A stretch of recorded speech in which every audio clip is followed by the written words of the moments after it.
പുത്രന്റെയും പരിശുദ്ധാത്മാവിന്റെ നാമത്തിൽ ആമേൻ. എൻ്റെ പ്രിയപ്പെട്ടവരെ, ഇന്ന് ഫെബ്രുവരി 3 തിങ്കളാഴ്ച. കർത്താവ് നിങ്ങൾ അനുഗ്രഹിക്കട്ടെ. നമുക്ക് പ്രാർത്ഥിക്കാം.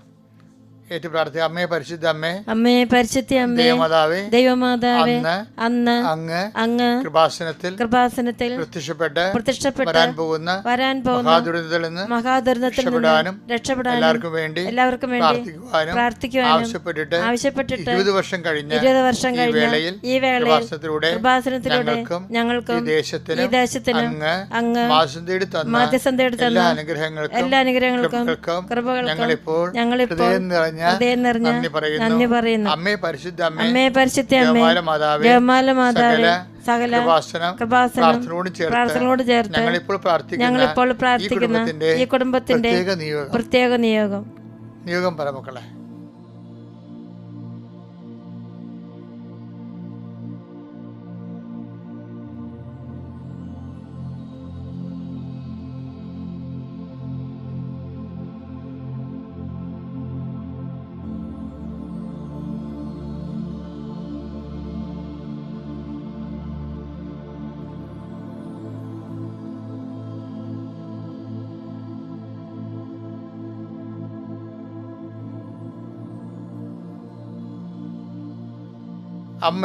അമ്മയുടെ പ്രത്യക്ഷീകരണത്തിന്റെ വേളയിൽ ഞങ്ങൾക്ക് കനിയണമേ. ആമേൻ. വിശ്വാസ പ്രമാണം. സർവശക്തനായ പിതാവും ആകാശത്തിന്റെയും ഭൂമിയുടെയും സൃഷ്ടാവുമായ ദൈവത്തിൽ ഞാൻ വിശ്വസിക്കുന്നു. അവിടുത്തെ ഏകപുത്രനും ഞങ്ങളുടെ കർത്താവുമായ ഈശോ മിശിഹായിലും ഞാൻ വിശ്വസിക്കുന്നു. ഈ പുത്രൻ പരിശുദ്ധാത്മാവിനാൽ ഗർഭസ്ഥനായി കന്യകാമറിയത്തിൽ നിന്ന് പിറന്ന് പൊന്തിയോസ് പീലാത്തോസിന്റെ കാലത്ത് പീഡകൾ സഹിച്ച് കുരിശിൽ തറയ്ക്കപ്പെട്ട് മരിച്ച് അടക്കപ്പെട്ട് പാതാളങ്ങളിൽ ഇറങ്ങി മരിച്ചവരുടെ ഇടയിൽ നിന്ന് 3-ാം നാൾ ഉയർത്ത് സ്വർഗത്തിലേക്ക് എഴുന്നള്ളി സർവശക്തിയുള്ള പിതാവായ ദൈവത്തിന്റെ വലതുഭാഗത്തിരിക്കുന്നു. അവിടെ നിന്ന് ജീവിക്കുന്നവരെയും മരിച്ചവരെയും വിധിക്കുവാൻ വരുമെന്നും ഞാൻ വിശ്വസിക്കുന്നു. പരിശുദ്ധാത്മാവിലും ഞാൻ വിശ്വസിക്കുന്നു. വിശുദ്ധ കത്തോലിക്കാ സഭയിലും പുണ്യവാന്മാരുടെ ഐക്യത്തിലും പാപങ്ങളുടെ മോചനത്തിലും ശരീരത്തിന്റെ ഉയർപ്പിലും നിത്യമായ ജീവിതത്തിലും ഞാൻ വിശ്വസിക്കുന്നു. ആമേൻ. സ്വർഗ്ഗസ്ഥനായ ഞങ്ങളുടെ പിതാവേ, അങ്ങയുടെ നാമം പൂജിതമാകണമേ. അങ്ങയുടെ രാജ്യം വരണമേ. അങ്ങയുടെ തിരുമനസ് സ്വർഗത്തിലെ പോലെ ഭൂമിയിലും ആകണമേ. അന്നു വേണ്ടുന്ന ആഹാരം ഇന്ന് ഞങ്ങൾക്ക് തരണമേ. ഞങ്ങളോട് തെറ്റ് ചെയ്യുന്നവരോട് ഞങ്ങൾ ക്ഷമിക്കുന്നത് പോലെ ഞങ്ങളുടെ തെറ്റുകൾ ഞങ്ങളോടും ക്ഷമിക്കണമേ. ഞങ്ങളെ പ്രലോഭനത്തിൽ ഉൾപ്പെടുത്തരുതേ, തിന്മയിൽ ഞങ്ങൾ രക്ഷിക്കണമേ. ആമേൻ. നന്മ നിറഞ്ഞ മറിയമേ, സ്വസ്തി. കർത്താവ് അങ്ങയുടെ കൂടെ സ്ത്രീകളിൽ അങ്ങ് അനുഗ്രഹിക്കപ്പെട്ടവളാകുന്നു. അങ്ങയുടെ ഉദരത്തിൻ ഫലമായി ഈശോ അനുഗ്രഹിക്കപ്പെട്ടവനാകുന്നു. പരിശുദ്ധ മറിയമേ, തമ്പുരാന്റെ അമ്മേ, പാപികളായ ഞങ്ങൾക്ക് വേണ്ടി ഇപ്പോഴും ഞങ്ങളുടെ മരണസമയത്തും തമ്പുരാനോട് അപേക്ഷിക്കണമേ. ആമേൻ. കർത്താവേ, നിന്റെ ഉന്നതമായ നാമത്തിന് സ്വസ്ഥം ചെയ്യുന്നു. ഈ പ്രഭാതത്തിലെ നിന്നെ നാഥനും രക്ഷകനുമായി ഏറ്റുപറഞ്ഞുകൊണ്ട് കൈകുപ്പി ശിരസ് നമിച്ച് നിൽക്കുന്ന ഓരോ മകൻ്റെ മേലും മകളുടെ മേലും അങ്ങയുടെ ആണിപ്പെടുതാടുന്ന വലതു കരത്താൽ ആശീർവദിക്കണം പ്രാർത്ഥിക്കുന്നു. അടിപ്പിടർ പോലെ വൈദാക്കാലം പോലെ ദൈവികമായ ശക്തി നിന്റെ ഹൃദയത്തിലേക്ക് ഉച്ചമുള്ളംകാല് വരെ ഇറങ്ങട്ടെ.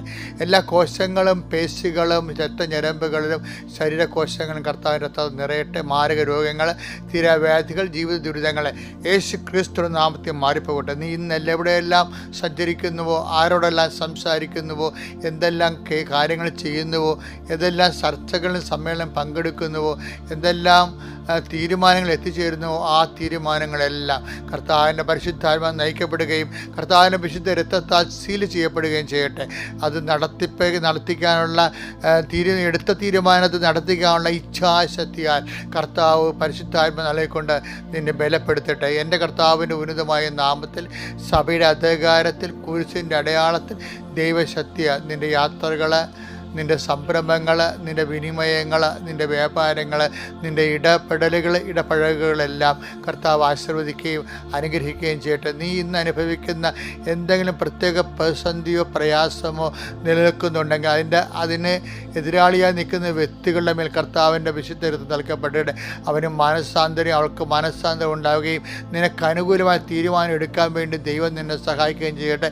എല്ലാ വിശുദ്ധന്മാരും മാലാഖമാരും രക്തസാക്ഷികൾ ഈ കാലങ്ങളിലൂടെ കൃപാസനം നടന്നിട്ടുള്ള 10,000-കണക്കിന് ആരാധനയുടെ ശക്തിയാൽ യേശു ക്രിസ്തു നാമത്തിൽ സ്നാനം ചെയ്യപ്പെടട്ടെ. In Lord Jesus Christ, pour out His Spirit, touch the fire fingers, soak with the precious blood. Lord, infuse His Spirit, infuse His Spirit of power and grace. എൻ്റെ കർത്താവിന് ഉന്നതമായ നാമത്തിൽ സഭയുടെ അധികാരത്തിൽ കുരിശിൻ്റെ അടയാള ദൈവശക്തിയാൽ നീ ഇന്നത്തെ ദിവസം ആശീർവദിക്കപ്പെടട്ടെ. Okay, thank you. നമുക്കിന്ന് ഫെബ്രുവരി 3-ാം തീയതി തിങ്കളാഴ്ച നടപടി പുസ്തകം 14:26 വായിക്കാം. അവിടെ നിന്ന് അന്ത്യോക്യയിലേക്ക് കപ്പൽ കയറി. അവിടെ അപ്പോസ്തലന്മാരുടെ കപ്പൽ യാത്രയെ കുറിച്ച് പറഞ്ഞാണ്. ലൂക്കാസ് സുവിശേഷത്തിൻ്റെ വിവരണമാണ്. പൗലോസിൻ്റെ കപ്പൽ യാത്രയാണ്. അവിടെ നിന്ന് അന്ത്യോക്യയിൽ ഞങ്ങൾ കപ്പൽ കയറി. തങ്ങൾ നിർവഹിച്ച ദൗത്യത്തിന് ആവശ്യമായിരുന്ന ദൈവകൃപയ്ക്ക് അവർ ഫലമേൽപ്പിക്കപ്പെട്ടത് അവിടെ വെച്ചാണല്ലോ. അതായത് നമുക്കറിയാമല്ലോ, നമുക്ക് പ്രാർത്ഥനയ്ക്ക് നമുക്ക് വേണ്ടത് വിശ്വാസമാണ്. പ്രാർത്ഥന മൂലം നമുക്ക് കിട്ടുന്നത് അനുഗ്രഹമാണ്. പക്ഷെ ദൗത്യത്തിന് നമുക്ക് വേണ്ടത് ദൗത്യം കണ്ട അവർ നിർവഹിച്ച ദൗത്യത്തിന് ആവശ്യമായ ദൈവകൃപയ്ക്ക് അവർ ഫലമേൽപ്പിക്കപ്പെട്ടത് അവിടെ വെച്ചാണ്.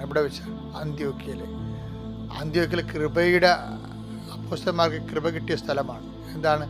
തങ്ങൾ നിർവഹിക്കാൻ പോകുന്ന പ്രവർത്തനത്തിന്, ദൗത്യത്തിന് എന്ന് വെച്ചാൽ മിഷൻ എന്ന് പറഞ്ഞാൽ എന്താ? പ്രേക്ഷിത പ്രവർത്തനമാണ്. കർത്താവിനെ അറിയാത്തവരെ അറിയിക്കുകയാണ്, അറിഞ്ഞവരെ ആഴപ്പെടുത്തുകയാണ്. അതിന് വേണ്ടത് അനുഗ്രഹമല്ല. അനുഗ്രഹം ഫിസിക്കൽ ഫേവേഴ്സാണ്, ഭൗതിക ആനുകൂല്യങ്ങളാണ്. അത് ഡെഡ് ആൻഡ് ഗോയാണ്, യൂസ് ആൻഡ് ത്രോയാണ്. പക്ഷെ അതേസമയം തന്നെ കൃപയെന്ന് പറയുന്നത് എന്തിനാണ്? ദൈവത്തിൻ്റെ തനത് ശക്തിക്കാണ് കൃപയെന്ന് പറയുന്നത്. കൃപ നിറയുമ്പോൾ കർത്താവിനെ കൈമാറാൻ തോന്നും.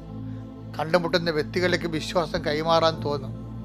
അതായത് കണ്ടുമുട്ടുന്ന വ്യക്തികളിലേക്ക് വിശ്വാസം കൈമാറണം.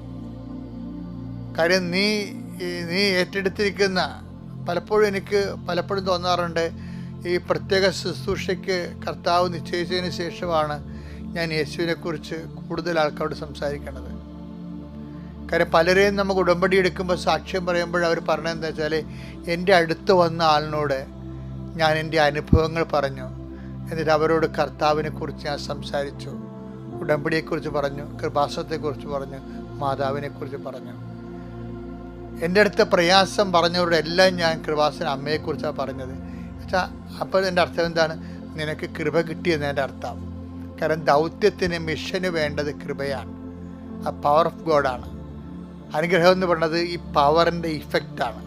എപ്പോഴും ഞാൻ പറയാറുണ്ട്, കറണ്ടാണ് കൃപയെങ്കിൽ അതിൻ്റെ ശബ്ദം, വെളിച്ചം, കാറ്റ്, ഫാൻ, ലൈറ്റ്, മൈക്ക്, ഇതൊക്കെയാണ് അനുഗ്രഹത്തിൻ്റെ സ്രോതസ്സുകൾ.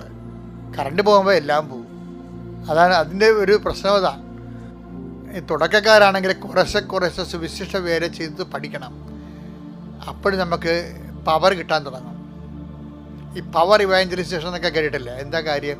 ഇവാഞ്ചലൈസേഷന് വേണ്ടത് പവറാണ്. മറ്റതൊക്കെ നമ്മൾ പ്രാർത്ഥിക്കുക പവറിൻ്റെ, ജോലി, വീട്, വിവാഹം, വഴി, വീട് എന്നൊക്കെ പറയുന്നത് ഇഫക്റ്റ് ഓഫ് ദി പവറാണ്. അത് വീടൊക്കെ മേടിച്ചാലും ചിലപ്പോൾ കുറച്ച് കഴിയുമ്പോൾ വിൽക്കേണ്ടി വരും. ഇപ്പം കേരളത്തിൽ എങ്ങനെയായാലും 15 കൊല്ലത്തിനുള്ളിൽ ഒരു 50,000 വീട് വിറ്റ് പോകും.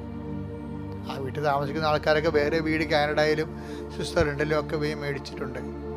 അതിൻ്റെ കടങ്ങൾ അവർക്കുണ്ട് കിടക്കണം. കാരണം ഇത് വിൽക്കാതെ അവർക്ക് ആ കടം വീട്ടാൻ പറ്റത്തില്ല. കാര്യം മക്കളും കുടുംബം മൊത്തം അവിടെയാണ്. പല ആൾക്കാരും അപ്പനമ്മമാർ കട്ടിലൊഴിയാൻ കാത്തിരിക്കുകയാണ്. ഞാനത് നിഷേധിച്ച് സംസാരിക്കണമല്ല, ജീവിത യാഥാർത്ഥ്യമാണത്. ആരെന്തിനാ നിഷേധിക്കണം? ജീവിത യാഥാർത്ഥ്യമാണ്. ആ ഒരു സ്നേഹബുദ്ധിയാണെങ്കിൽ അവർക്ക് മനസ്സിൽ അവർക്കൊരു കണക്കൂട്ടലുണ്ട്. ഉള്ളവർക്ക് എന്ത് സംഭവിച്ചു കഴിഞ്ഞാൽ ഇത്രയൊക്കെ ഉള്ളു മനുഷ്യരെ, ഇത്രയൊക്കെ ഉള്ളു മക്കളെ വിഷയങ്ങൾ എന്ന് വെച്ചാൽ ഈ ബ്ലെസ്സിങ്സ് എന്ന് പറയുമ്പോൾ എപ്പോഴായാലും അത് വോൺ ഔട്ടായി പോകും. കൃപയെന്ന് പറയുന്നത് ഗലാത്യർ 6:19 കർത്താവിൻ്റെ കൃപ നിൻ്റെ ആത്മാവിൻ്റെ കൂടെ ഉണ്ടാവട്ടെ, ശരീരത്തിൻ്റെ കൂടെ അല്ല. വീട്, ജോലി, വിവാഹം എല്ലാം ശരീരത്തിനോട് ബന്ധപ്പെട്ട കാര്യങ്ങളാണ്, ബ്ലെസ്സിങ്സാണ്. അത് യൂസ് ആൻഡ് ത്രോ. നമ്മുടെ വീട് നമുക്ക് ജപ്തി ആയി കഴിയുമ്പോൾ ചിലപ്പോൾ വിൽക്കേണ്ടി വരും. പക്ഷേ നമ്മൾ വേറെ വീട് വാങ്ങിക്കും. അപ്പം ഇങ്ങനെ വീട് അത് മാറിപ്പോകും.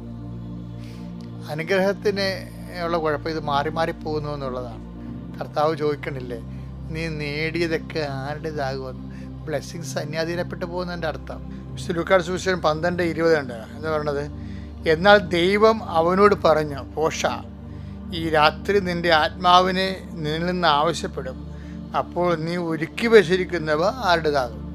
ഇതുതന്നെയാണ് മത്തായി 16:26 പറയണത്.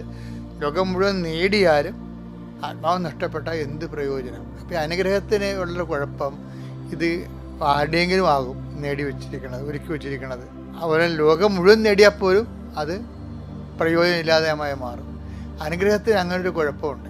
അതുകൊണ്ടാണ് ബൈബിൾ എപ്പോഴും പറയണത്, ഈശോ വന്നിരിക്കുന്നത് അത്ര അനുഗ്രഹങ്ങൾ മാത്രം ഉണ്ടാക്കാനല്ല, ഞാൻ വന്നിരിക്കുന്നത് അവർക്ക് ജീവനുണ്ടാകാനും കൃപയുണ്ടാകാനും, കൃപ സമൃദ്ധമായ അവരുടെ നാമത്തിൽ വിശ്വസിക്കുന്നവർക്കെല്ലാം കൃപയ്ക്ക് മേൽ കൃപ ലഭിച്ചിരിക്കുന്നു. ഈ കൃപ എങ്ങനെ ലഭിക്കണത്?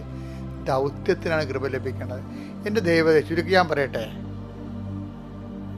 ദൈവത്തിനെ അടിസ്ഥാനപ്പെടുത്തി ഒരു ദൗത്യം നമുക്കുണ്ടാകണം. ഇപ്പം നമ്മുടെ വീട്, അത് നമ്മളെ ഒരു വീട് പണിയണം, മരിക്കണമെങ്കിൽ ഒരു വീട് സ്വന്തം വീട് കിടന്ന് ഉറങ്ങണം, അതൊരു ദൗത്യമാണ്. പക്ഷെ നമ്മളെയാണ് അടിസ്ഥാനപ്പെടുത്തിയിരിക്കുന്നത്. മരിക്കണ മുമ്പ് എൻ്റെ ടാർഗറ്റ് മരിക്കണ മുമ്പ് 10,000 പേരെ കർത്താവിനെ അറിയിച്ചിരിക്കണം. അപ്പോൾ എൻ്റെ ദൗത്യമാണ്. അങ്ങനെ അറിയാത്തവരാണ്, അറിഞ്ഞവരല്ല, അറിഞ്ഞവർ. ചിലപ്പോൾ ഞാൻ പറയും 1,00,000 പേരെ മരിക്കണ മുമ്പ് കർത്താവിനെ അറിയിച്ചിരിക്കണം. അത് ഞാൻ എപ്പോഴും എൻ്റെ മനസ്സിൽ പറയുന്ന ടാർഗറ്റാണ്. അപ്പോൾ അറിയാത്തവരെ ഞാൻ അറിയിക്കും, ഒരു സംശയമില്ല. അതാണ് ദൗത്യം, അതാണ് കൃപ ലഭിക്കുന്നത്. നമ്മുടെ ദൗത്യത്തിന് നമുക്ക് എങ്ങനെയെങ്കിലും PhD എടുക്കണം. PhD എടുത്ത് കഴിഞ്ഞാൽ എന്ത് പറ്റും? കോളേജ് ജോലി കിട്ടും, അല്ലേ? ജോലിയുടെ ഇത് കിട്ടും, ശമ്പളം കിട്ടും, കിട്ടിയ എന്ത് കിട്ടും? നല്ല അലയൻസ് കിട്ടും. നല്ല അലയൻസ് കിട്ടിയ എന്ത് കിട്ടും? പിന്നെ നല്ല വീട് പണിയാ, നല്ല ലൈഫ് സ്റ്റൈൽ കിട്ടും, സ്റ്റാൻഡേർഡ് കിട്ടും. ലൈഫ് സ്റ്റാൻഡേർഡിൽ അപ്പോൾ ഇതെല്ലാം പക്ഷേ ഇതെല്ലാം ഒരു സുപ്രഭാതത്തിൽ നഷ്ടപ്പെടും. അതാണ് ഈശോ ചോദിക്കുന്നത്, ഒരുക്കി വെച്ചിരിക്കുന്നതൊക്കെ ആരുടേതാകും? നേടിയാലും ലോകം മുഴുവൻ നേടിയാലും എന്ത് പ്രയോജനം? അപ്പോൾ ഇതുപോലെ എന്നിട്ട് എൻ്റെ അർത്ഥം അത് നേടരുതെന്നല്ല എൻ്റെ അർത്ഥം, അതിന് 1-ാം സ്ഥാനം കൊടുക്കരുതെന്നാണ് എൻ്റെ അർത്ഥം. ദൈവത്തിന് 1-ാം സ്ഥാനം കൊടുക്കാൻ പറഞ്ഞതിൻ്റെ കാരണം അതാണ്. അപ്പോഴേ ദൗത്യത്തിനാണ് കൃപ ലഭിക്കുന്നത്. കൃപ എന്ന് പറഞ്ഞാൽ ദൈവത്തിന് ശക്തിയാണ്. അപ്പോൾ ദൗത്യം, നിങ്ങൾക്ക് ഒരു ദൗത്യമുണ്ടായിരിക്കട്ടെ. എങ്ങനെ? കർത്താവിനെ അറിയിക്കാനും. അതെന്നെ കൃപാസനം പത്രം നമ്മൾ കൊടുക്കുന്നതിൻ്റെ കാര്യം എന്താണ്? അറിയും, അറിഞ്ഞാൽ ആഴപ്പെടും. കാര്യം പ്രസംഗിക്കാൻ അറിയാമെങ്കിൽ പിന്നെ പ്രസംഗിച്ചാൽ മതിയാവും. പറഞ്ഞു കൊടുക്കാൻ അനുഭവ സാക്ഷികൾ, എന്തുകൊണ്ട് സാക്ഷികൾ പറയിപ്പിക്കുന്നത്? അറിയാത്തവരെ അറിയിക്കുക, അറിഞ്ഞവരെ ആഴപ്പെടുത്തുക, എല്ലാം പ്രേക്ഷിത പ്രവർത്തനമാണ് എന്ന് പറഞ്ഞ് എല്ലാവരെയും മതം മാറ്റുക എന്നല്ല അർത്ഥം. കർത്താവിനെ അറിയാത്തവരെ അറിയിക്കുക, അത് നമ്മുടെ കടമയാണ്. ക്രിസ്തു എല്ലാവർക്കും വേണ്ടിയാണ് ദൈവം നൽകിയിരിക്കുന്നത്. ക്രിസ്തുവിൻ്റെ ആനുകൂല്യങ്ങളും അവകാശങ്ങളും എല്ലാവർക്കും അവകാശപ്പെട്ടതാണ്. അപ്പോൾ അവർക്ക് അവകാശമുണ്ട്. ക്രിസ്തുവിനെ അറിയാനുള്ള അവകാശത്തെ നമ്മൾ മാനിക്കണം. അങ്ങനെ അവർക്ക് അറിയാത്തവർക്ക് അറിവ് പറഞ്ഞു കൊടുക്കുമ്പോൾ നമുക്ക് ദൗത്യമായി, അത് കൃപയായി. പക്ഷേ അതേസമയം തന്നെ അവരുടെ ഭൗതികമായ ആവശ്യങ്ങൾ നമ്മൾ നിറവേറ്റുകയും ചെയ്യണം. അതുകൊണ്ടാണ് ഉടമ്പടി ദൈവത്തിനും മനുഷ്യനും പ്രീതികരമായി മാറുന്നതിൻ്റെ കാര്യം അതാണ്.